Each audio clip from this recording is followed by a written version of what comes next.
बड़ी विकट समस्या है।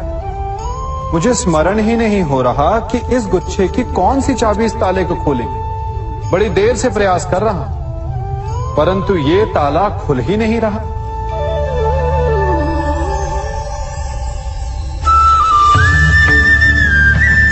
ऐसी परिस्थिति में आप क्या करेंगे? अधिकतर लोग ऐसी परिस्थिति में अपनी आशा खो बैठते हैं। उन्हें लगता है कि चाबी खो गई। वो तिलमिला जाते हैं, क्रोधित हो उठते हैं। परंतु उस समय धैर्य रखें तो गुच्छे की अंतिम चाबी ताला खोल सकती है। कुल्हाड़ी का अंतिम प्रहार वृक्ष को काट के गिरा देता है, परंतु क्या सत्य में कुल्हाड़ी का अंतिम प्रहार वृक्ष को काट के गिरा देता है? आपको आपका लक्ष्य दिला देता है? नहीं, आपका निरंतर प्रयत्न ही आपको सफलता दिलाता है। जब आपका मन निराश है तो अपने कार्य में दुगनी उत्साह से जुट जाए, क्योंकि अनावरत बहता जल ही कठोर चट्टान को काट सकता है। सफलता का मूल है परिश्रम, प्रयास और आशा। मनुष्य का जीवन ऋतुओं के समान होता है। आज ग्रीष्म तो कल वर्षा, परसों शीत। तनिक संकट आया तो हम संयम खो बैठते हैं। तनिक ऋतु बदली तो हम अधीर हो जाते हैं। अपने आक्रोश में, अपने क्रोध में हम उनसे ही संबंध बिगाड़ लेते हैं जो हमारे अपने होते हैं। क्यों ऐसा होता है ना? हमें लगता है कि हमारे अपने हैं, फिर से मना लेंगे, परंतु स्मरण रखिए, सदा ऐसा करना संभव नहीं होता। सागर की उछलती लहरों को तट सहता है, और यदि तट ही टूट जाए तो बाढ़ आ जाती है। हमारे संबंध भी दूध की भांति होते हैं। दूध तपकर उबल सकता है, परंतु यदि उसमें खटास आ जाए तो वो फट भी जाते हैं। और फटे दूध को चाहे जितना मत लो, उसमें से माखन नहीं निकलेगा। इसीलिए अपने संबंधों को संभल कर निभाना चाहिए। कभी चुंबक को देखा है कैसे वो लोहे की ओर आकर्षित होता है, और कैसे वो लोहे को अपनी ओर आकर्षित करता है? क्योंकि उसके स्वभाव में ही आकर्षण है। हम सबके भीतर भी एक ऐसा ही चुंबक होता है, विचार का चुंबक, जो सदा अपने ही जैसे विचारों को आकर्षित करता है। हम जो बोते हैं वही काटते हैं। उसी प्रकार हम जैसा सोचते हैं वैसा ही पाते हैं। साधु ईश्वर का नाम जपता है तो उसे ईश्वर मिल जाता है। अर्थात फल हमारी सोच पर निर्भर करता है। ओस की बूंद यदि केले के पत्ते पर गिरे तो वो कपूर बन जाती है। सीप में गिरे तो मोती, और यदि विषधर के मुख में गिरे तो विष। बूंद एक है, परंतु उसके प्रारब्ध भिन्न है, क्योंकि उसे आकर्षित करने वालों का व्यवहार भिन्न है। इसलिए यह आप पर निर्भर करता है कि आपको भविष्य में विष चाहिए या अमृत। स्मरण रखें, हम वही बन जाते हैं जैसा हम सोचते हैं, जैसा विश्वास रखते हैं। यह आपका विश्वास ही है जो ये निर्धारित करेगा कि आपको विष मिलेगा या अमृत। इसलिए अपनी सोच को सुदृढ़ रखिए, सकारात्मक रखिए, और फल भी सकारात्मक ही आएगा।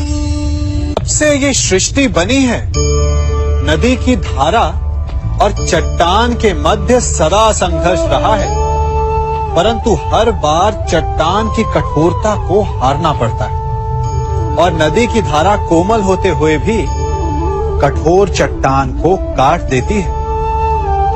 कभी सोचा है क्यों चट्टान इतनी कठोर और जल इतना कोमल?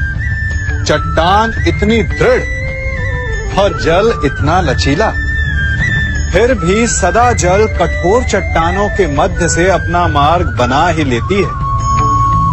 कारण केवल एक है और वो है लगातार चलने की क्षमता। जल बढ़ता रहता है, चट्टान अडिग रहती है। इसी कारण जल चट्टान को काटकर मार्ग बना लेता है। इसलिए लगातार चलते रहिए, रुकिए मत, क्योंकि चट्टान जैसी हर समस्या को आप भी जल की तरह काट सकते हैं।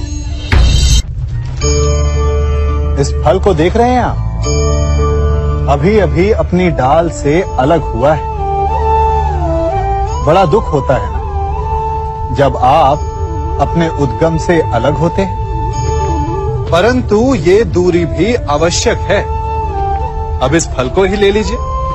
अपने जीवनदाता वृक्ष से अलग होकर ये ना केवल किसी की भूख शांत करेगा, अपितु इसके भीतर के बीज से एक नए वृक्ष का सृजन भी होगा और कई फल जन्मेंगे।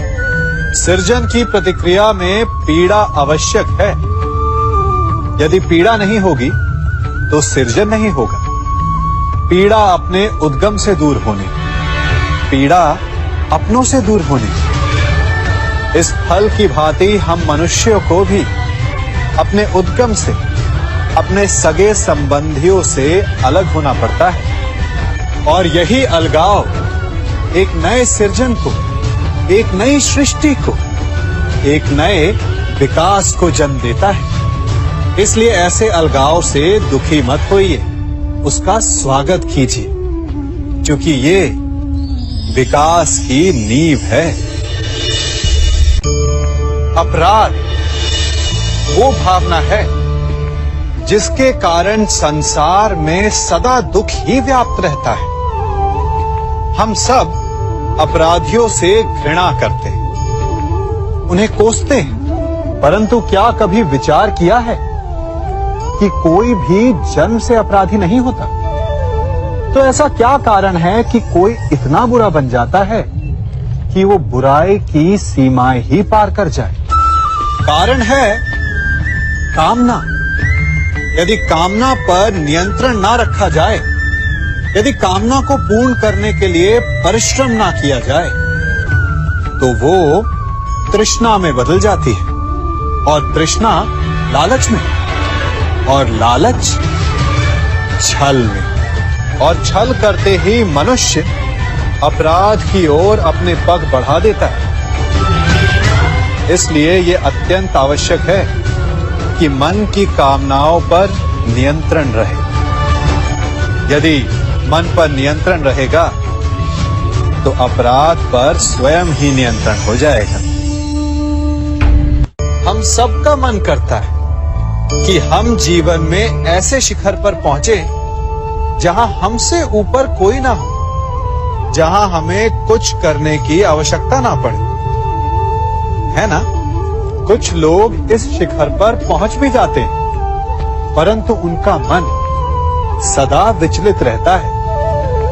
इतनी मनोरंजक बात है ना कि जिस विश्राम को पाने के लिए हम इतनी मेहनत करते हैं, इतना परिश्रम करते हैं, वो हमें मिलता ही नहीं।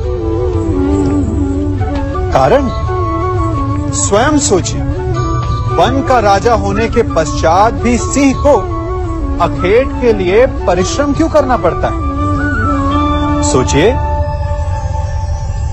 मैं बताता हूं, क्योंकि राजा होने का अर्थ ये नहीं कि वो सदा सोता रहे और मृग स्वयं उसके समक्ष आकर कहेगा कि आइए महाराज, मुझे खाकर अपनी भूख मिटाइए।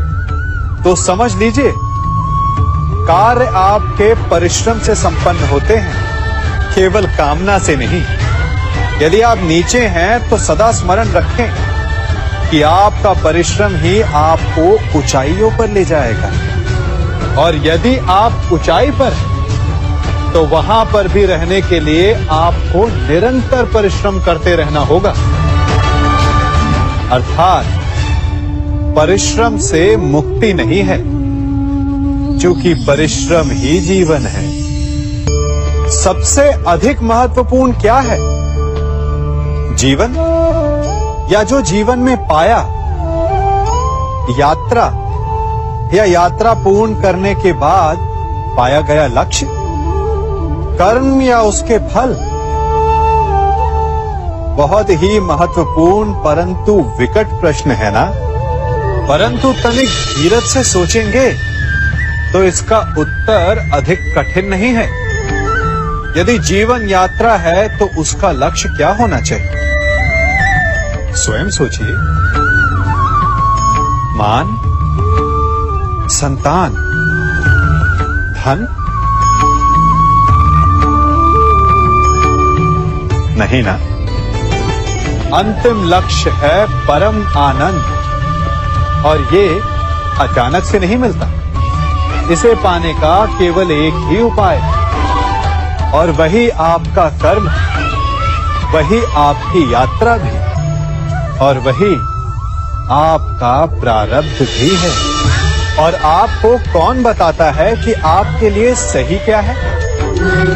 वो है आपका मन, जो मस्तिष्क की भांति हानि और लाभ नहीं सोचता, जो आपको ये बताता है कि शुभ किसमें है, संसार का कल्याण किसमें है, आनंद किसमें है। यदि आपका मन संयमित है तो वो आपका सबसे महत्वपूर्ण मार्गदर्शक है, जो आपकी यात्रा, आपका लक्ष्य, आपके कर्म और उसके फलों को सबको शुभ बना सकता है।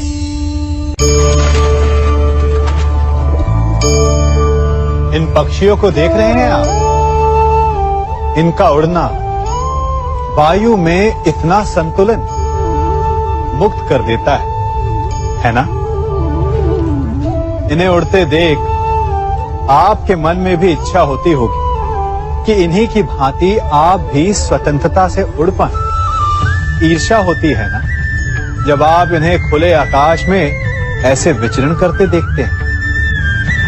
पर कभी सोचा है इस उड़ान को, इस स्वतंत्रता को पाने के लिए कितना परिश्रम, कितना अभ्यास किया होगा इन्होंने? आकाश में उड़ने से पूर्व धरती पर कितना गहन परिश्रम किया होगा इन्होंने? इनके माता पिता ने पहली बार जब इन्हें पंख फड़फड़ाने को उकसाया होगा तो कितनी बार गिरे होंगे? पहली बार वायु में उड़ते समय कितना भय लगा होगा इन्हें? अपनी पहली उड़ान के पश्चात धरती पर उतरते समय गिरकर कितनी चोट खाई होगी?